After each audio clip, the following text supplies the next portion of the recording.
Un poco más ronco es porque estoy un poco ronco, pero no me va a impedir el predicar la palabra de Dios, que la verdad es un placer para mí, un honor, y espero pues que aprendamos hoy algo nuevo. No sé si los que estuvieron la semana pasada estuvimos hablando sobre Balaam. Bueno, muchos ya es una historia algo conocida por muchos, tal vez muchos no, pero Balaam pues quería maldecir al pueblo de Israel y Dios no se lo permitió.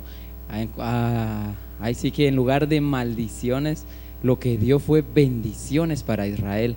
Entonces eso es lo que predicamos, lo que les prediqué la semana pasada. Ahora, ¿qué hizo Balaam? No sé si se recuerdan que les dejé la historia así que como que en suspenso, ¿va? ¿Qué pasaría? Balaam, cuando vio que no podía contra Israel, es cierto, imagínense, Balaam era uno de los hombres más poderosos, por así decirlo, del lado del mal, y él vio que no podía maldecir a Israel y dijo: no, hombre, aquí Dios mismo está ahí, no les puedo hacer daño. Pero que si se ideó, así que se ideó un plan, todo se ideó un plan, así que malvado, por así decirlo. ¿Y en qué consistía este plan? Eso lo vamos a encontrar aquí en Números. Lo que hoy les voy a compartir es un resumen, por así decirlo, de Números 25, Números 26 y Números 27. Entonces voy a poner cabal con la última diapositiva que les dejé la semana pasada, donde decía la trampa de Bilam. O sea, Bilam es el nombre en hebreo. En sus Biblias lo van a encontrar como Balaam, pero ahí sí que es el mismo personaje. Entonces, la trampa de Bilam para engañar a los hijos de Israel en Shittim o en Sittim, creo que dice algunas versiones. Este es el nombre hebreo del lugar. Pero entonces, ¿qué pasó ahí? Dice que Balaam así que se le ocurrió algo y dijo: aquí voy a hacer caer a los hijos de Israel. Y quiero que leamos los primeros versículos de Números 25. Va a aparecer aquí en pantalla los textos, pues si no, pues pueden buscarlo también en su Biblia si así lo desean.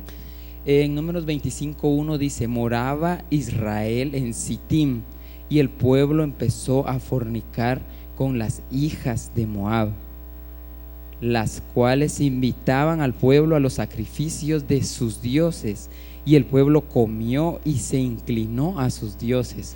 Esta fue la idea de Balaam. Dice que en esos tiempos él empezó a poner muchas casas así que de prostitución.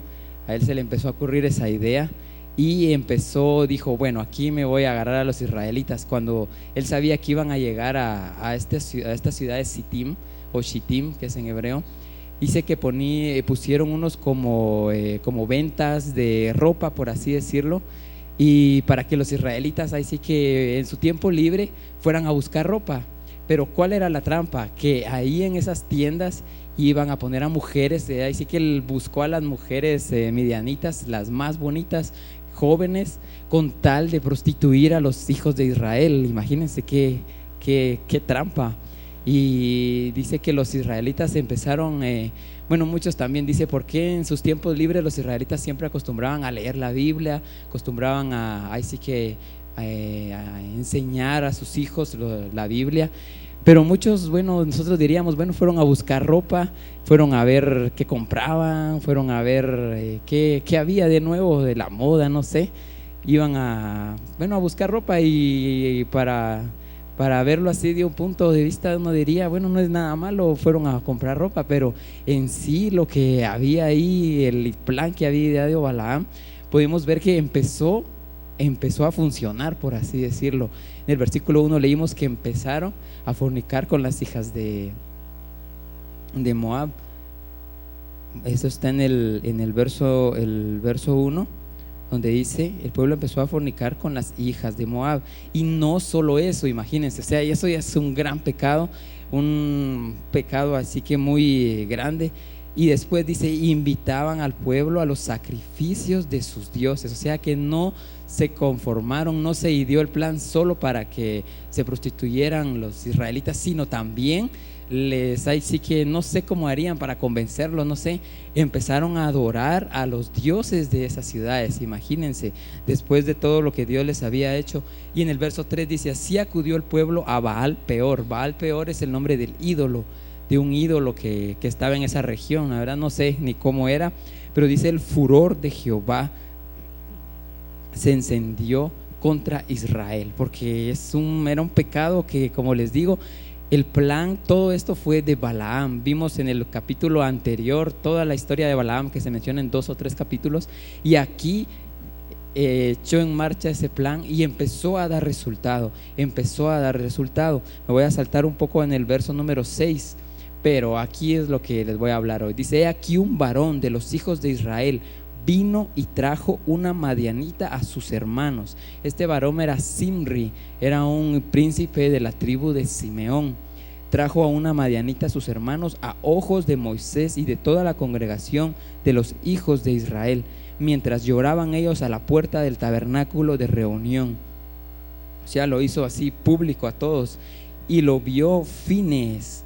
Aquí en nuestras versiones aparece Fines, pero su nombre verdadero en hebreo es Pinjas. No sé si alguna vez han oído ese nombre, es Pinjas.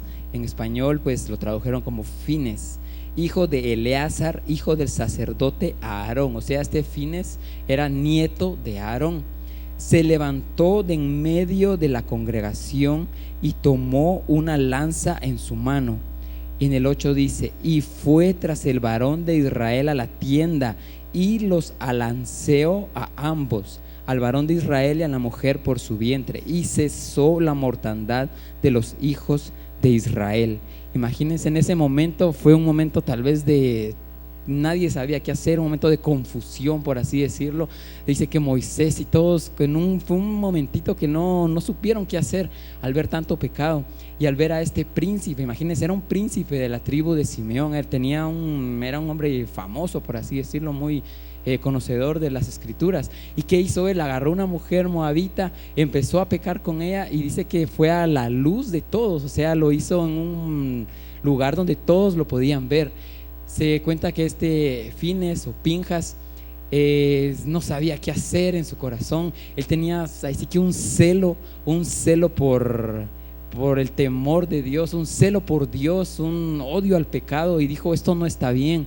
Después vamos a leer que, les voy a leer el verso 9 para que entiendan. Dice: y murieron de aquella mortandad 24,000. O sea que lo que provocó esos pecados de fornicación, de idolatría, fue mortandad. Hubo una plaga y empezaron a morir todos los hombres que habían pecado. Entonces dijo Fines o Pinjas, empezó a ver que se estaban muriendo todos y dijo: ¿qué voy a hacer? Cuando vio, como les contaba, el pecado de Zimri con una moabita, dice que se la asidió, no sé ni cómo le haría, pero con una lanza la escondió, ya que como él era Zimri era el que estaba pecando con la moabita, era un príncipe de la tribu de Simeón, así que tenía un puesto muy alto y no era fácil llegar al lugar donde él estaba. Entonces se cuenta que él, no sé cómo le hizo, imagínense, escondió una lanza. Ahí sí que solo Dios le ayudó, y la verdad la valentía de él, porque él prácticamente arriesgó su propia vida. Cualquiera hubiera visto que él llevaba una lanza, diría: este va a ir a matar al príncipe, y lo hubieran matado en un instante. No sé cómo le haría, no sé qué diría él, tal vez con mentiras entró, no sé cómo le hizo. Cuando llegó a donde estaba Zimri, imagínense, le atravesó la lanza a los dos, a la moabita y a Zimri. Imagínense, le atravesó la lanza. O sea, es algo violento, por así decirlo, pero créanme que desde cuando hizo esto, dice que cesó la plaga en ese momento. ¿Por qué? Porque su celo, su amor por Dios era tan grande que así que cortó el pecado. Él tenía un odio por el pecado. Él sabía que el pecado lo único que les iba a traer era la muerte. Entonces lo hizo para evitar la mortandad en el pueblo de Israel. No sé si alguno de ustedes ya había oído esta historia, tal vez no es muy contada o no mucho se predica de ello, pero la verdad, la valentía de Fines o Pinjas es increíble. Arriesgó su propia vida, incluso se cuentan que hubieron muchos milagros para empezar pudiera llegar hasta el lugar donde estaba este príncipe de Simeón. sucedieron milagros a la hora de él matarlos, ahí sí que de un solo a los dos. Sucedieron milagros después de eso, porque no le hicieron nada. No se mira en la Biblia que después alguno de amigo, yo que sé, Simri, quiso ir a vengarse y quería matarlo. No, Dios lo cuidó, Dios lo guardó. No sé cómo haría Pinjas, pero la verdad es un personaje de admirar muchísimo. Ese es el celo que nosotros tenemos que tener. Ese es el amor por Dios. Ese es el odio, por así decirlo, el odio por el pecado, el odio por ver cualquier cosa que lo único que está trayendo es muerte. Lo que hay que hacer es cortarlo. Voy a explicarles también. Aquí dice la tribu de Simeón. Se cuenta que todos estos 24,000 que murieron en esta plaga eran todos de la tribu de Simeón. ¿Y por qué han llegado a esta conclusión? En el capítulo siguiente, en el 26, hay un censo. Ahí van a ver ustedes que hay un censo. Se cuentan todas las familias por tribus y todo. Y más o menos entre cada tribu eran 40, 50, 60 mil personas. Pero si vamos a la tribu de Simeón, vamos a ver que solo habían 22,000. Solo 22,000. Entonces de ahí sacan la conclusión de que todos los que habían muerto eran de esta tribu de Simeón. No sé qué les pasó, ellos eran israelitas, habían visto ahí sí que tantos milagros. Imagínense ver el Mar Rojo, ver la entrega de la Biblia, de los 10 mandamientos, tanto milagro en el desierto. Créanme, cuando uno se pone a leer todo lo que pasó en el desierto, era milagro tras milagro tras milagro, era sobrenatural. Pero ahí sí que fue tanta la astucia, por así decir, de Balaam con ese plan que hizo caer a tanto pueblo. Imagínense, 24,000 personas murieron. 24,000, yo creo que son bastantes. Y si no fuera por Fines, por Pinjas, dice que si hubieran seguido muriendo todos, y tal vez todos se hubieran muerto así que tanto pecado, tanta maldad que había en ese momento, en lo que pasó pues en estos versículos que acabamos de leer. Ahora, después de este acto así que de valentía que hizo Fines, es premiado. Dice Pinjas, Fines es premiado. Eso lo encontramos después en el verso 10, donde dice: entonces Jehová habló a Moisés diciendo: Fines, hijo de Eleazar, hijo del sacerdote Aarón, ha hecho apartar mi furor de los hijos de Israel. Él, imagínense, hizo apartar el furor de Dios a los hijos de Israel, llevado de celo entre ellos, por lo cual yo no he consumido en mi celo a los hijos de Israel. El verso 12 dice: por tanto diles, he aquí yo establezco mi pacto de paz con él, y tendrá él y su descendencia después de él el pacto del sacerdocio perpetuo, por cuanto tuvo celo por su Dios e hizo expiación por los hijos de Israel. Imagínense, aquí está todo prácticamente. Dios dice: si no hubiera sido por él, hubiera seguido la muerte, tal vez nadie hubiera quedado, no sé qué hubiera pasado, hubiera seguido creciendo ese pecado. Pero ahí sí que por ese acto de valentía libró a todo el pueblo de Israel. Entonces Pinjas libró a todos de la muerte, o Fines libró a todos de la muerte. Ese acto que él hizo libró a todos de la muerte. Imagínense qué premio más glorioso, librar a tantos, casi 2-3 millones de personas de la muerte. Pinjas y sus descendientes, dice también, serán sumos sacerdotes por siempre. Esa es otra de las promesas que acabamos de leer. Él era un levita, él era hijo de Eleazar, que había quedado en lugar de Aarón, que era su papá. Entonces él era un levita, él siempre servía en el templo, tenía un puesto muy alto, por decirlo así, en el servicio en el templo. Pero después de esto, Dios lo puso como sumo sacerdote, y no solo él, sino también toda su descendencia por siempre. Dice, aquí aprendemos que, una vez creo que se los decía, nuestras decisiones afectan nuestra descendencia, afectan a nuestros hijos. Por eso tenemos que siempre escoger, siempre andar en los caminos de Dios, siempre andar en su palabra, porque eso va a traer también frutos en nuestra descendencia, en nuestros hijos, nietos, y primero Dios en todas las descendencias para siempre. También Dios le prometió a Pinjas paz y protección. ¿Por qué? Porque podemos ver después en Números que nunca, no le hicieron nada. Como les digo, ninguno de la tribu de Simeón quiso vengarse. Bueno, tal vez se dieron cuenta pues que con su acto ahí sí que libró a todos de la muerte y paró la mortandad, paró la plaga. pero Dios siempre estuvo con él. Dios le prometió paz y protección. ¿Qué tenemos que hacer nosotros para tener paz y protección? Tener ese celo por Dios, ese celo por su presencia, por su palabra, y atacar siempre al pecado, no permitir que crezca en nuestra vida, en nuestra familia, en cualquier lugar donde lo miremos. Amén. Dios ordena, bueno, después de esta historia vamos a leer ahí en este capítulo 25 que Dios ordenó pues a Moisés atacar a los madianitas, y bueno, ahí con la ayuda de Dios pues pudieron vencer a los madianitas, que los madianitas ahí sí que fue un pecado muy grande porque tentaron en pecar a los israelitas. No fue solo que les fueron a hacer guerra o qué sé yo, sino que los tentaron a pecar, y para eso Dios se puso, por decir así, enojado con ellos, porque no tenía que pasar eso, no tenía que pasar. En el número 26, en el siguiente capítulo, era lo que les decía. Si ustedes miran en sus Biblias, es un censo. Todo el capítulo se habla de por tribus, por familia, cuántas personas eran y por qué se hizo este censo. Este fue tal vez el último censo que se hizo en el desierto. Fue un poco antes de la muerte de Moisés. Aquí ya estamos llegando ya casi a los últimos días de Moisés, por así decirlo. Yo creo que la semana pasada les conté que en Números, no me recuerdo muy bien si es 18 o 19, está la muerte de Aarón, la muerte de María, y Moisés también ya le estaban llegando sus días. Entonces hubo un último recuento, un último censo se le llama ahí en las escrituras.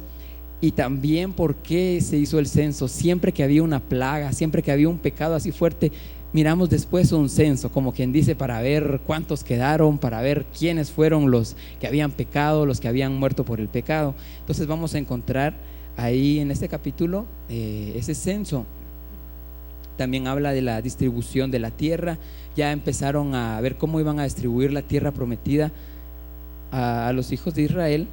Hay una historia aquí muy bonita también en el Números 27, que es de las hijas de Zelofead, que solicitan una parte en la tierra. Esto mi papá lo predicó hace unos 10 días más o menos. Un domingo también lo predicó en la mañana. Pues por los que no vinieron, pues se lo perdieron. La verdad que es muy bonita la historia. No voy a hablar de eso, solo lo toco a manera de contarles pues que ahí está en Números capítulo 27, empieza hablando de eso. Ahora despuesito de eso viene así que como les contaba, ya Moisés ya eran sus últimos días. Entonces, ¿qué pasó? Dios designa al sucesor de Moisés. Tenía que haber un sucesor, tenía que haber alguien que siguiera ahí sí que guiando al pueblo de Israel. Entonces dice que Moisés empezó a orar. Esto, bueno, aquí vamos a leer unos versículos. Números 27, 12. Oramos ya por Números 27, 12. Y dice: Jehová dijo a Moisés: sube a este monte, a Abarim, y verás la tierra que he dado a los hijos de Israel. Después que la hayas visto, tú también serás reunido a tu pueblo, como fue reunido tu hermano Aarón. El 14 dice: pues fuisteis rebeldes a mi mandato en el desierto de Sin, en la resía de la congregación, no santificándome en las aguas a ojos de ellos. Estas son las aguas de la resía de Cades en el desierto de Sin. Aquí Dios le está recordando a Moisés.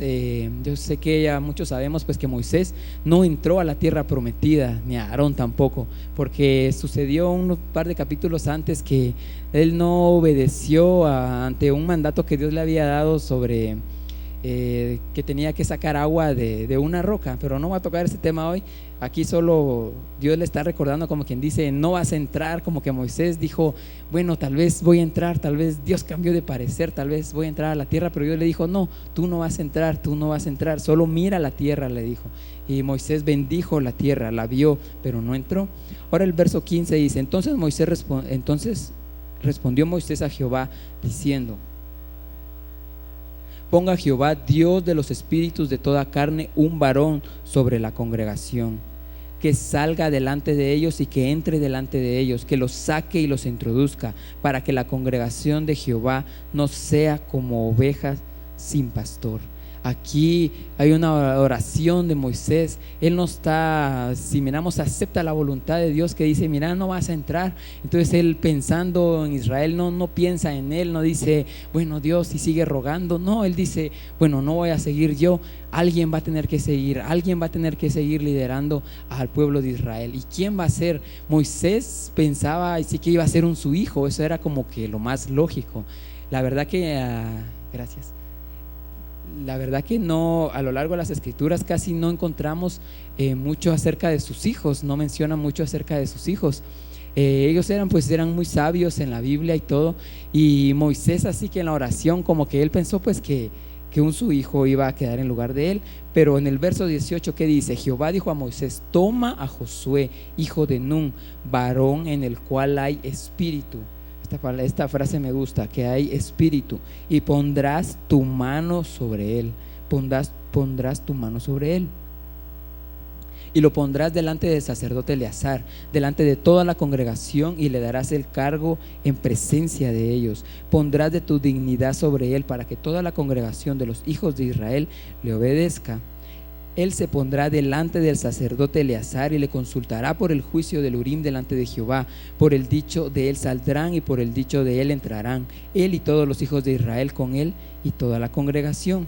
En el verso 22 dice, y Moisés hizo como Jehová le había mandado, pues tomó a Josué, lo puso delante del sacerdote Eleazar y de toda la congregación, y puso sobre él sus manos y le dio el cargo como Jehová había mandado por mano de Moisés. Aquí podemos ver que de repente Dios le dice, no va a ser tu hijo no va a ser tu sucesor, va a ser Josué, hijo de Nun. ¿Y por qué Josué? Vamos a averiguar por qué fue Josué. Ahora este es el tema que les quería traer hoy, las 3 manos de liderazgo. Dirán 3 manos, qué raro, nosotros tenemos 2 manos, no 3, pero vamos a ver cuál es esa otra mano. Dice que nadie igualaba a Josué en su amor por la Torá, en su amor por la Biblia.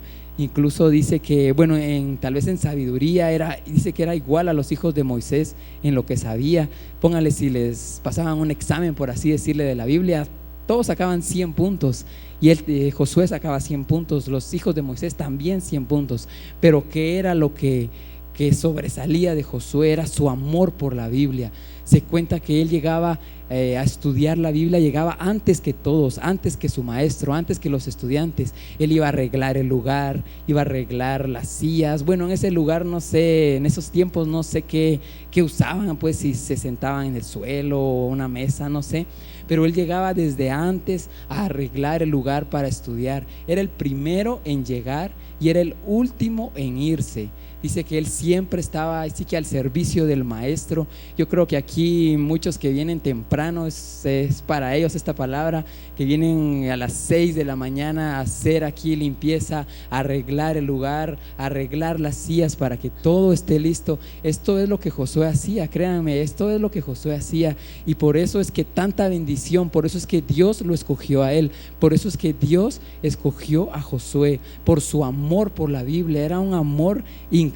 Dice que él era tan paciente, era tan servicial, incluso con Moisés era muy servicial. Iba donde iba Moisés, le decía, necesitas algo, si tal vez no había comido Moisés, él iba a traer su comida. Siempre se preocupó, ahí sí que por el bienestar tanto de Moisés como de la casa donde él iba a estudiar la Biblia.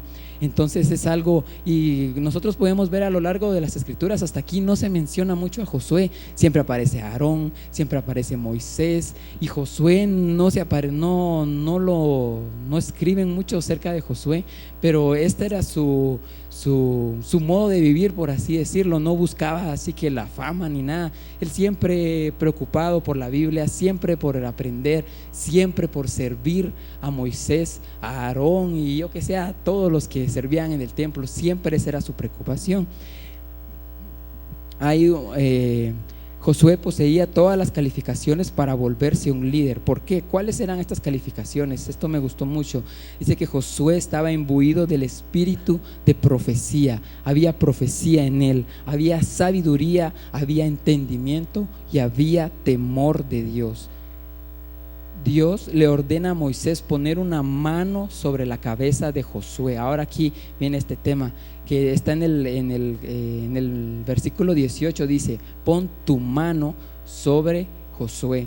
Pero en el 23 leemos que Moisés obedece, pero él pone ambas manos. Aquí hay algo muy singular que la verdad yo no me había dado cuenta de esto, solo si uno así que se pone a leer así detenidamente, detalladamente, se da cuenta de estos detalles. Dios le dijo, ahí lo pueden ver ustedes en el verso 18, dice: pon la mano sobre Josué. Pero ¿qué hizo Moisés? En el verso 23 dice: Moisés puso ambas manos. ¿Por qué él puso ambas manos? ¿Por qué es tan importante la imposición de manos? La verdad que en la Biblia encontramos tantos pasajes en el Nuevo Testamento, creo que la mayoría en Hechos, donde habla mucho de imposición de manos. La verdad que Dios usa nuestras manos como un canal, por así decirlo, para transmitir la unción, para transmitir incluso nuestro espíritu, parte de lo que nosotros tenemos sobre otra persona. Entonces, por eso era tan importante esto. Dios le dijo: pon tu mano. Moisés le puso las dos manos para así que transmitir parte del espíritu de Moisés sobre Josué. Ahora vamos a ver qué significan las manos. La mano derecha representa la bondad. Al poner la mano derecha, Moisés le está transmitiendo su capacidad de benevolencia a su sucesor. Eso es algo que nosotros tenemos que tener: la bondad, el ser buenos, el ser generosos, ayudar a mis hermanos. Aunque la bondad también es un factor dominante en un líder, no se sostiene por sí sola. ¿Por qué no se sostiene por sí sola? Moisés también puso sobre Josué la mano izquierda, que representa el rigor y el poder. Esto, bueno, lo voy a ejemplificar, por ejemplo, en cómo uno cuida a sus hijos, cómo uno los educa. Uno tiene que hacerlo con amor. Eso representa la mano derecha: bondad, amor. Uno tiene que amarlos, pero también la mano izquierda viene a significar ese rigor, ese poder, esa disciplina, por así llamarle. Porque imagínense, a nosotros, si a nuestros hijos le damos solo amor y que ellos hagan lo que quieran, yo creo que no llegamos a ningún lado. Igual, si nos vamos solo del otro lado, solo disciplina sin amor, también no sé que va a terminar. Pero tiene que haber un balance, hay que hacer con amor, tenemos que amarlos, igual ya sea hijos o si somos líderes, a nuestros estudiantes, o yo que sé, en cualquier ya sea que estemos en algún liderazgo sobre algunas personas, siempre hay que tratarlos con amor, pero también con disciplina. Entonces eso viene a ejemplificar estas dos manos: la mano derecha, la bondad, el amor, el ser generoso, y la mano izquierda, como dice aquí, el rigor y el poder, la disciplina. Moisés sabía que para que la bondad de sus discípulos sea completa, debía incluir el poder del rigor de la mano izquierda. Entonces, por eso Moisés le puso las dos manos a Josué. Él sabía que al guiar al pueblo de Israel iba a necesitar el amor, iba a necesitar saberlos conducir con amor, saber escuchar a las personas, ayudarlas, pero también necesitaba la mano izquierda del rigor, de la disciplina, de ahí sí que, así como hizo Pinjas, de evitar cualquier pecado, decirle no, poner un obstáculo a todo el pecado para que no hubiera más muerte y no hubiera así que otros eventos ahí, muerte en el pueblo de Israel. Ahora, ya que vimos las dos manos, ahora viene la tercera mano. Ustedes dirán: ¿qué será esta mano? Si solo tenemos dos manos, no tenemos tres. Pero la historia de la sucesión de Moisés por parte de Josué concluye con la frase, esto está en el verso 23, al final dice: todo fue hecho perfectamente por la mano de Moisés. Ahí se está refiriendo a algo más. Si se recuerdan, el nombre de Josué antes era Osea, es en hebreo, en nuestras Biblias aparece con Oseas. Eso lo encontramos en Números 13:16, donde dice: estos son los nombres de los varones que Moisés envió a reconocer la tierra cuando mandó a los espías. Y dice: y a Oseas, hijo de Nun, le puso Moisés el nombre de Josué. O sea, le cambió el nombre. ¿Por qué le cambió el nombre? Este agregado le dio el poder espiritual para resistir la tentación de los otros espías que hablaron mal de la tierra de Israel. Fue un poder que tiene que tener así que todo líder para sobreponerse a la opinión mayoritaria cuando esta es incorrecta y permanecer firme en sus convicciones. O sea, Moisés proféticamente vio que estos 10 espías iban a traer malas noticias, pero ¿qué hizo él? Le cambió el nombre, porque ahí sí que le puso, esa es una unción especial, una unción de parte de Dios para que no cayera con los demás espías, sino que se mantuviera firme en sus convicciones. Así tenemos que hacer nosotros cuando miremos, no sea cualquier situación que sea, tenemos que permanecer firmes en las convicciones, en la palabra de Dios, en lo que Dios nos ha mandado. Ahora Moisés le agregó una yud, esta es una letra en hebreo como inicial del nombre. En hebreo pónganle, estaba el Oseas, estaba el nombre, y cuando le puso Josué solo le agregó una letra más, que es esta yud.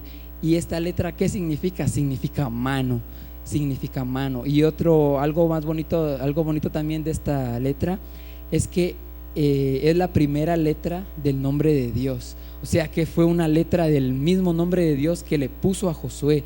Así que proféticamente Dios le dijo que lo hiciera, y podemos ver en la historia que Josué no cayó con la tentación de hablar mal de la tierra, sino que se mantuvo firme, y por eso es que después miramos que Josué y Caleb, de los 12 espías, fueron los únicos 2 que decían: no, hombre, vayamos, conquistémosla, Dios nos dijo que esa es nuestra tierra y lo vamos a hacer.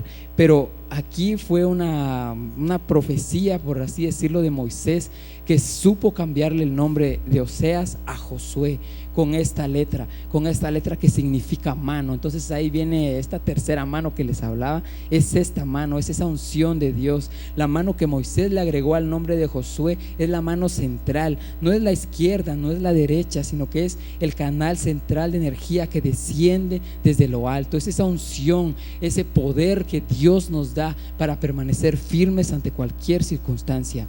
A este nivel el líder permanece fiel a sus convicciones, alcanzando su conexión esencial con su mentor y su fuente espiritual. Ahora, cuando aplicamos ya estas cualidades en nuestras vidas, nosotros también podemos liderar a otros de una manera rectificada y adecuada. O sea que estas son las 3 manos de lo que les decía anteriormente. La mano derecha de la bondad, de ayudar a otros, de ser benevolentes, generosos. La mano izquierda del rigor, del poder, de la fuerza, de la disciplina.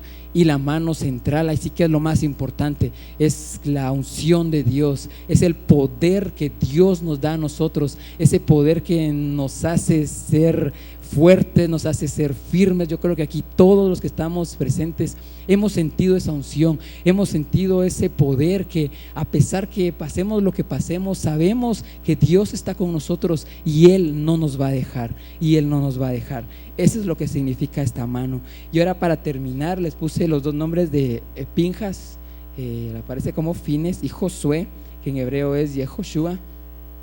¿Por qué puse estos 2 nombres aquí?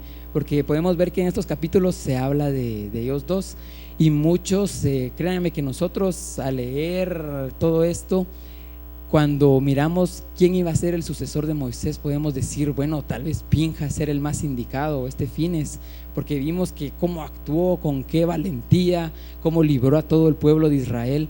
Pero no, Dios escogió a Josué, y Josué dice que era más, bueno, aquí podemos ver como 2 personalidades. Josué era más paciente, era, por decirlo, más tranquilo, era muy estudioso, amaba la presencia de Dios, amaba mucho la Biblia, ya les conté todo lo que él hacía, servía siempre a Moisés. Y Pinjas era así como que más guerrero, más valeroso, pero Dios escogió a Josué. Pero algo que nos enseña aquí la Biblia es por qué aparecen ahí sí que estas 2 historias ahí pegaditas. Tenemos que ser como Josué, tenemos que ser pacientes, tenemos que saber esperar en Dios, amar su palabra, servir aquí en la iglesia, servir a los siervos de Dios. Pero también tenemos que tener ese aspecto de Pinjas, que cuando miremos pecado digamos no, nos pongamos enfrente y quitemos todo pecado de nuestra vida, de nuestra familia, para evitar consecuencias fatales en nosotros y en nuestra familia. Podemos ver después en el libro de Josué que Josué fue un hombre guerrero, empezó a conquistar tierras, toda la tierra prometida. O sea que no, él no solo se quedó así, como les decía yo, solo estudiando, sino que él también tuvo que guerrear en su tiempo. Dios lo mandaba y él iba hasta adelante, era el primero que se ponía la orden ahí en la batalla. Entonces esto aprendemos de estos dos hombres de Dios. de Josué y de Fines o Pinjas, que tenemos que ser pacientes como Josué, amar su palabra, pero también tenemos que ser valientes como Pinjas, cuando ante cualquier adversidad, cualquier circunstancia, sacar la mano y decir, sacar ese celo por Dios y odiar el pecado y no permitir el pecado en nuestra vida, ni en nuestras familias, ni en nuestros hermanos, ni en todos nuestros amigos, en cualquier lugar, así como hizo Pinjas, que él valientemente exponiendo su propia vida. Así que él no sabía, cuando él hizo eso, no sabía qué iba a pasar, no sabía si lo iba a poder hacer, pero él ahí sí que sacrificó su vida con tal de que la muerte no siguiera en el pueblo de Israel.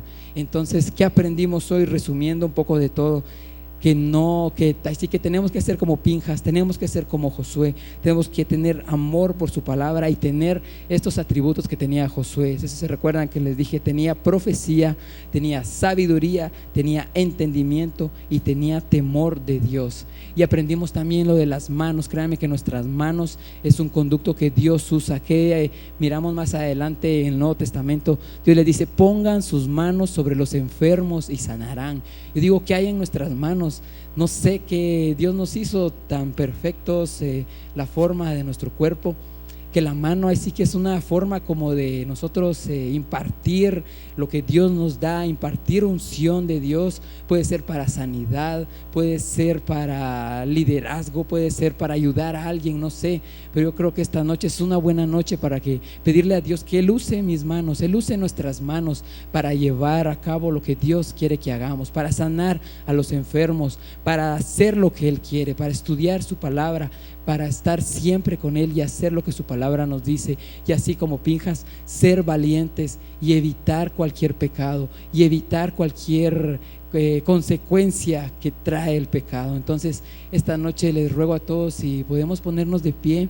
Yo creo que vamos a orar esta noche. Vamos a agradecer a Dios por su palabra. Así que cada vez aprendemos tanto de su palabra, tanto que Dios nos ha dejado. Y yo creo que esta noche podemos pedirle a Dios que ministre nuestras manos. No sé si donde están ahí pueden levantar sus manos. Quiero orar por todos ustedes para que Dios use sus manos. Dios use sus manos. No sé qué situación estén pasando, no sé qué desafíos están pasando, pero yo creo que Dios nos ha dado las manos con un propósito especial.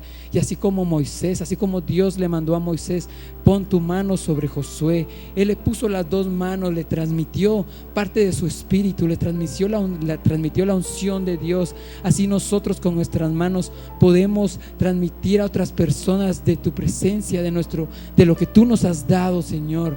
Gracias te damos esta noche porque tú nos trajiste a este lugar. Tu voluntad es que estemos aquí esta noche. Tu voluntad es, Señor, que estuviéramos aquí esta noche para aprender tu palabra, aprender lo que tú quieres, Señor, que oyéramos esta noche. Yo creo que nuestras manos, señores, son algo tan especial, un instrumento que tú usas, Señor, por lo cual podemos sanar a enfermos. En tu palabra dice que pongan las manos sobre los enfermos y ellos sanarán. Pero dice las manos, pon las manos. Las manos, nuestras manos transmiten ese poder de Dios, transmiten esa unción, eso que hay en nosotros, ese Espíritu de Dios, el Espíritu Santo que está en nosotros. Podemos transmitirlo por medio de nuestras manos.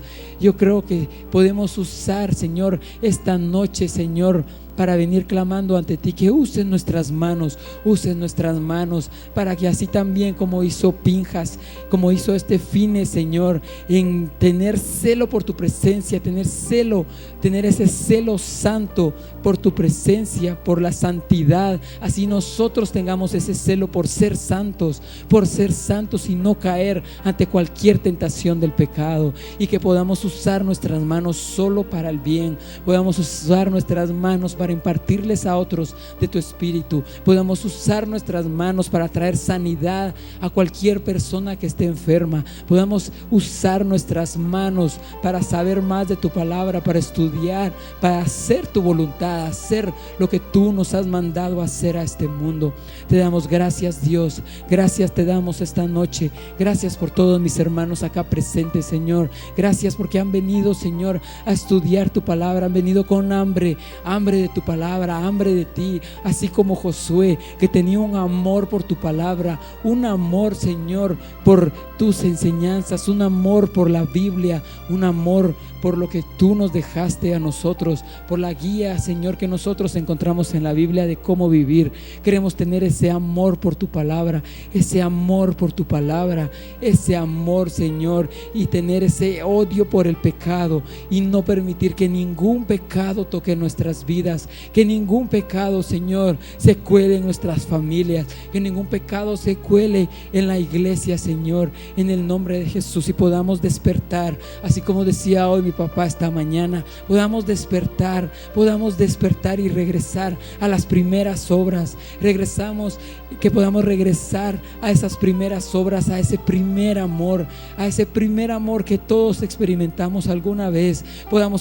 Podamos volver a sentir ese primer amor, podamos volver a sentir esa pasión por ser santos, esa pasión por apartarnos del mal, por apartarnos de cualquier pecado en el nombre de Jesús. Podamos salir victoriosos, valientes como hizo Fines, como hizo el Señor, así que sacrificar su propia vida con tal de que el pecado cesara.